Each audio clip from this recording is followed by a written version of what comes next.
Nos anos 70, com a descolonização, começou a surgir em Portugal uma comunidade africana lusófona, com maior destaque para os angolanos. A regularidade em termos de imigração fez com que esta fosse adquirindo um peso crescente na sociedade portuguesa. Viaje conosco até as terras lusas para conhecermos o modo de vida dos angolanos residentes em Portugal, as suas ansiedades e as saudades da pátria.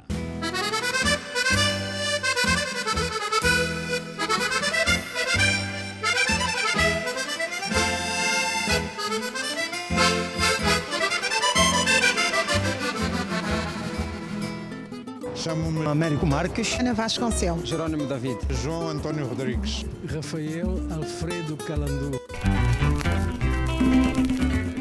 Os primeiros imigrantes angolanos, com o propósito de viver em Portugal, chegaram aqui na década de 50, de barco, ainda em plena colonização.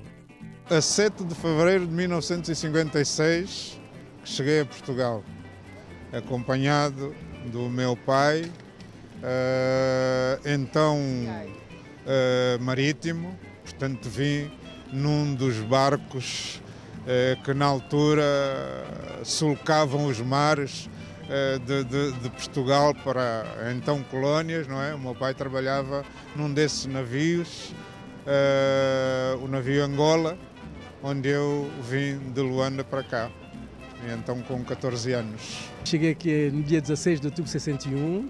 A Portugal eu venho em 66. Nessa altura, depois vivíamos, já tinha feito o meu curso. Primeiro comecei a estudar em Matadi, depois acabei o curso em Kinshasa, no Instituto São Rafael.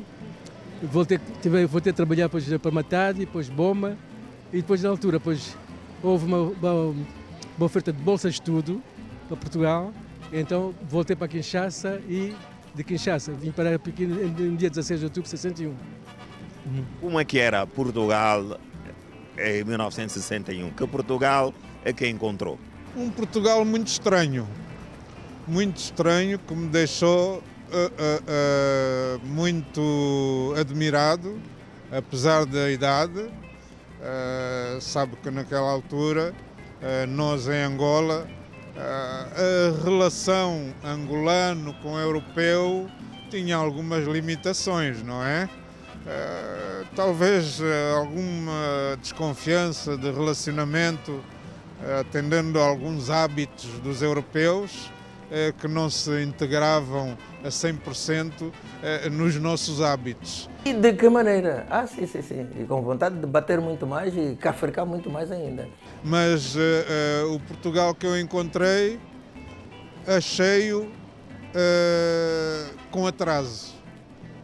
Primeiro porque notava que as pessoas, quando viam um indivíduo da raça negra, ficavam muito admirados. Vinha as crianças a correr, a olhar para tocar na nossa pele e diziam: olha o preto, que vinham as crianças a correr, porque para eles parece que tínhamos essa cor, ficava na Europa. E também era Portugal na altura, que a gente passava daqui para ir para o Porto, ver as senhoras a lavar no rio. Fazendo quase que um gesto de onde é que será esta pessoa? O que me tornava também a mim, punha-me numa situação complicada, porque se Portugal, como se diz, como sabíamos que era um colonizador, não é? Com várias frentes de colónias, porque é que quando chegávamos a Portugal havia tanta estranheza com a nossa presença? Alguma coisa não estava bem. Naturais do Ambo e Porto Ambuim, Dona Maria Rodrigues e Domingas Marques têm algo em comum. Imigraram há cerca de 40 anos para Portugal e nunca mais voltaram à terra que os viu nascer. Vim para Portugal dia 1 de outubro de 1975. Antes onde é que vivi? O Ambo, no Lisboa. Lembra-se ainda quando saiu de Angola, como é que era o Ambo? Quando era o Ambo, era aquilo, quando saí de lá, como era uma cidade bonita, né? bonita, é grande, mas quando saí de lá já estava quase desfeito. As casas todas estouradas, balas, sei lá. Então todos fugiram de lá, né? Todos fugiram de lá, também vim para aqui. Viemos em 76, janeiro de 76. Nunca mais voltei. Mas voltei embora. Ficou lá a minha família quase toda, meu irmão ficou lá, até era para vir, mas não veio, depois soube que mataram, né? E assim sucessivamente. Olha, sinceramente nunca pensávamos que aquilo ia ficar pior, mas depois, olha, mais tarde tivemos que sair mesmo de lá. Mas estávamos tínhamos a nossa ideia que íamos só ficar um tempo, passámos pelo Zaire, tivemos lá um mês e tal, agora. Depois então houve a ponta aérea e viemos para cá. Quando chegaram a Portugal, não foi fácil a afirmação, numa sociedade diferente e num momento delicado. Quando eu cheguei era uma confusão danada, tanta gente a vir, né? A vir, aviões para ali, aviões para lá. Fiquei no aeroporto, depois lá arranjaram o alojamento com as crianças e tudo, depois pronto. Estive no hotel então, lá o coisa era o IAR antigamente, e arranjaram-nos casas para morarmos, né? Não íamos ficar no aeroporto, né? Então, arranjaram-nos casa para a família, cada família era uma casota, né? Uma casa para a família toda. Por isso, dali, pronto, fomos para o norte de Portugal, Pedra Salgada, tivemos lá um ano e 2 meses. Portanto, a minha prima depois veio para aqui, para Lisboa, veio tratar para a gente virmos para aqui, porque lá no clima lá é muito complicado, é muito frio, não estávamos habituados. Deu-me lá uma paralisia parcial, mas o médico aconselhou-me vir para aqui, para Lisboa. Então, depois eu consegui uma transferência através do IARN, e viemos para aqui, para Cascais. E até a data de hoje já vão lá 30, em Cascais 38 anos cá aqui. E precisamente nunca mais regressei a Angola. Tem muita pena, mas olha, as coisas nunca se proporcionaram, porque a vida também não está assim muito fácil. Mas sinceramente já melhorou muito, foi mais difícil no início, mas agora, olha, com a continuação dos anos as coisas foram melhorando.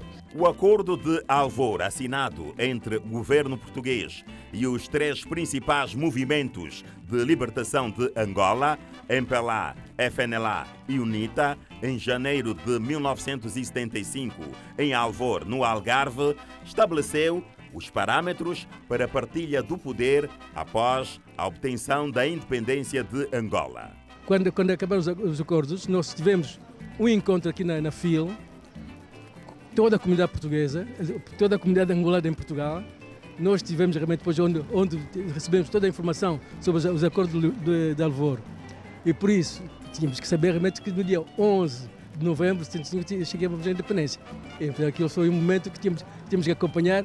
Eu lembro na altura até fiz gravação daqueles cassetes de todo o discurso realmente do presidente da passagem da independência, mas infelizmente hoje aqueles cassetes já desapareceram.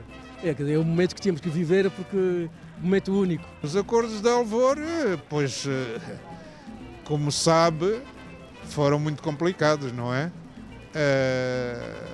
Mas o nosso saudoso Agostinho Neto foi um homem de muito pulso, que soube desde um princípio manter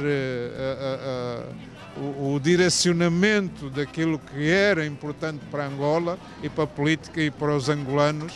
Portanto, todas as bocas que circulavam contrárias às ideias de Agostinho Neto eram apenas, como se costuma dizer, que os cães ladram e a caravana passa. É evidentemente que a política portuguesa não deu de imediato o apoio que devia dar para Angola ter seguido em frente com a precisão, sem os tumultos que depois vieram a acontecer, não é? No dia 11 de novembro de 1975, muitos angolanos já se encontravam em Portugal. Longe da terra, acompanhavam toda a movimentação. Eu estava mesmo aqui, eu vivia no centro de Lisboa, era aqui, neste local onde estamos, no Rocio, onde muitas vezes nos encontrávamos. Tinha muita família, já lá vão 40 anos, não é? Alguns dos nossos mais velhos já faleceram, mas era aqui no centro de Lisboa onde vínhamos saber notícias, o desenvolvimento dos acontecimentos, porque as comunicações não funcionavam a 100%, não é? Mas havia sempre quem nos desse um parecer, até porque houve pessoas que vieram de uma forma aleatória, porque há pessoas que vieram metidos em aviões, enfim, para salvar a pele, como se costuma dizer, e chegavam aqui e não sabiam por onde se virar, não é? Mas o Rocio, a Praça da Figueira, era praticamente o local de encontro de muita gente. E pronto, e é aí que trocávamos ideias e tomar o conhecimento dos acontecimentos. Nos anos 80, começou uma imigração massiva para Portugal. Os jovens angolanos tentavam de várias formas chegar a Lisboa. Quando cheguei cá, o Portugal que nós encontramos não tem nada a ver com este. Nós encontramos um Portugal com muitos bairros de riscos, ou seja, muitos bairros de lata. Isso teve uma grande transformação, nomeadamente no ponto de vista da situação geográfica em si. Havia bairros degradados, com uma dimensão bastante significativa.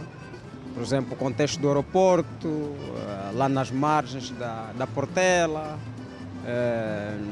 a Alto de Lisboa praticamente era bairros de lata. Porque nós imigramos aqui com uma condição inferior, ou seja, vínhamos e tínhamos os piores trabalhos. Não foi fácil de maneira nenhuma. Nós deparámos ainda com o fator racial, porque naquela altura os portugueses ou a Europa não estava tão habituada aos africanos como hoje em dia já é normal.